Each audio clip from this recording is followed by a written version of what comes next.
what it would be like to turn a hobby into a side hustle? Well, in today's video, I'm going to tell you because I have done just that with my candle making business over the last 3.5, almost 4 years.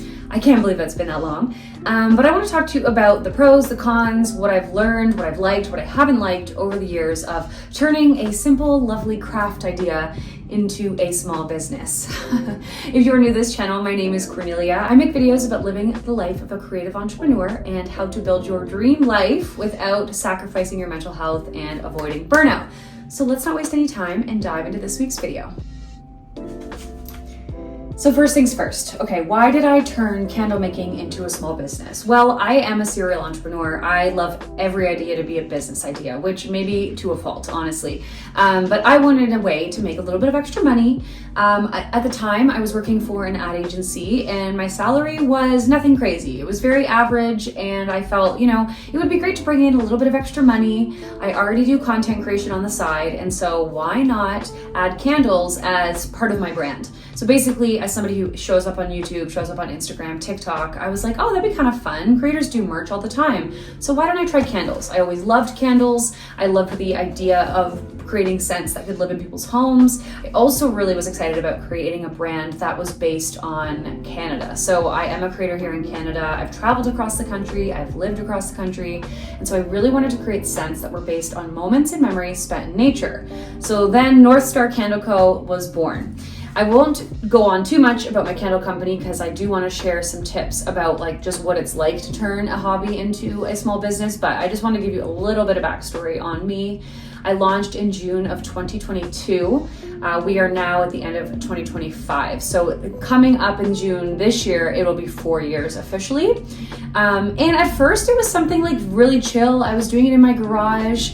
I was having fun experimenting with scents. So each one of my signature scents actually does represent a part of Canada. So I've got Ocean Hour, which represents the Maritimes, the East Coast.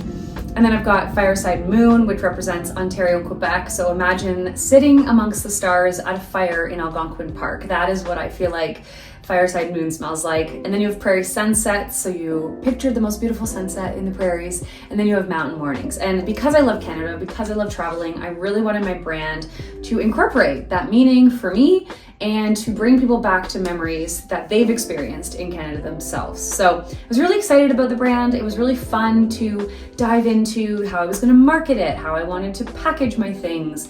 All of my branding was a really exciting part of starting a business. And I think that's what at first took it from, just a hobby to a business, is that I was like, okay, how do I want to present this to people? And mind you, I've never been somebody to really just have normal hobbies. I don't know, I probably wouldn't be making candles if I wasn't turning it into a business. As much as I like doing it, I'm not super crafty as a person. My hobbies involve going to the beach or working out. I really love going to spin class and Pilates and sitting on a patio and having a drink. I feel like those are my hobbies, or driving in my Jeep. Crafty things aren't so much, but I thought a fun craft idea that I could sell to people and share my ideas would be a great business idea. So I think the first point really that I want to hit home is if you're going to turn your hobby into a small business, definitely make sure you really like it. Because as soon as it goes from being a hobby to something a little bit more serious and a little bit more intense, you're gonna wanna enjoy yourself. Why start a small business if you're not gonna like what you're doing? Because then you may as well just go work a 9 to 5 and get paid more. Honestly, it's really important to like your hobby. And if you like it enough, you could start it into a small business, which could generate income, and you could do it a little bit more often, which who knows, maybe that'll lead to you being able to leave your job, or it's complementary income. So my first tip definitely is to really like what you're doing as a hobby first before deciding whether you're gonna turn it into a small business or not. My next point is about doing a financial audit of the situation. I would say if you're gonna be turning your hobby into a side hustle, evaluate your finances. And I only say that just because a lot of the time, certain side hustles and small businesses can actually cost a decent amount of money up front. Now, I could make a video on different types of side hustles if you guys are interested in seeing that, because I do a variety of different things. But I would say my product-based business, if you're a craft person or somebody who has a hobby that is physically making things, I would definitely take a look at how much it's going to cost you to do the business, what supplies you're going to need, what you need to set yourself up for success. So for example, with candles, I needed to buy a wax melter, which I did actually just use like a double boiling method off the start, which just meant like putting a pot in another pot and melting the wax with water. Like it's a double boil method, so very cheap. But obviously I needed to purchase jars, I needed to purchase wax and wicks and scents and do trials on different scents, trials on different jars. That'll cost money. I would say like the first initial costs weren't anything crazy, but like definitely at least $1,000. And then if you're going to be signing up for markets, each one could be anywhere from like $120 to $500. My first market was almost $500 to do, and it was not worth it. So I think like just audit how much extra cash you have. If you're doing a business that was a hobby like content creation, for example, you're not really going to need much other than a phone or a camera, a little bit of lighting, maybe a microphone. But to get started, you don't need much. You can buy a tripod for like $30 on Amazon. I've listed all of my content creator supplies down below. I do have a link that gives you an idea of everything I use. So like content creation is a lot cheaper as a hobby. So yeah, it really just depends. Maybe you're making greeting cards, like maybe you like to make them for friends and now you want to do them for a larger scale audience. Again, maybe not as expensive as making candles. I would say just weigh the pros and cons of like the financial aspect and make sure it's doable before you dive right in, because you definitely want to prepare yourself if it's going to cost money. I think a lot of creators and makers really also struggle with burnout. Like they start this business that was once their hobby and then it becomes incredibly overwhelming. There's a lot of hours that need to be worked. There's a lot of skills that are involved. Like you have to become a marketer, you have to be a creator, you have to show up on social media, you have to learn shipping, you have to learn online platforms. Like you're wearing so many hats, which is just the reality of running a small business, and it's fun in its own way. But I think a lot of creators like don't realize what they're getting into when they start. They're like, oh, this will just be fun, and it won't be a ton of work, and I'll enjoy it. And yeah, like those things are all true for sure. But I think I've seen a trend, especially online, with creators who start online print shops or candle businesses, or maybe making handmade bags or sewing, like anything crafty, right? They start to burn out because this isn't necessarily their main source of income. Maybe they have a full-time job or they're doing other side hustles as well. So I just want you to keep in mind that burnout can happen, and I don't throw that word around loosely. I just know for myself, like around the holidays, I get extremely overwhelmed because I do custom candle orders, I do markets, I have higher online sales. And while I'm doing all of these things, I also have a full-time job that I'm working on, and I'm creating content for brands, and I'm pushing out content on this YouTube channel, plus Instagram, plus TikTok. So it's just like so many things that are on your shoulders, and it can be a lot. So this goes back to my first point of really just do this if you really enjoy it, or you want to make a business out of it, or you have an entrepreneurial spirit. I would say it's not for the lighthearted. Like it's definitely something you're going to need to commit time to, and know that there's going to be difficult, challenging weeks.